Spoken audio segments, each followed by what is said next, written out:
જમીન કરતા કોને જમીન લેવી?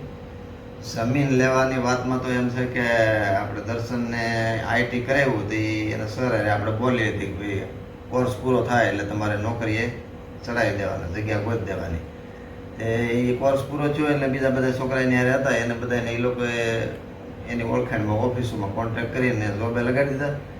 દર્શનને કહે કે તારે હવે અહીંયા રહેવાનું છે આપણી ઓફિસમાં એમ. દર્શન કે ભાઈ મને પગાર સારા આપવા પડે એટલે એ સર કે ભાઈ તારે પગારથી નથી જોવાનું, તારે અમારે ભાગમાં જ બેસવાનું છે અને 400 મહિના જાય એટલે આપણે ચંદ્ર ઉપર ઓફિસ કરવી છે આઈટીની. કારણ કે અહીંયા તો હવે ગલીએ ગલીએ આઈટીની ઓફિસો થઈ ગઈ એટલે કે ન્યા કરીએ આપણે તો સંખ્યા થઈ જાય છે.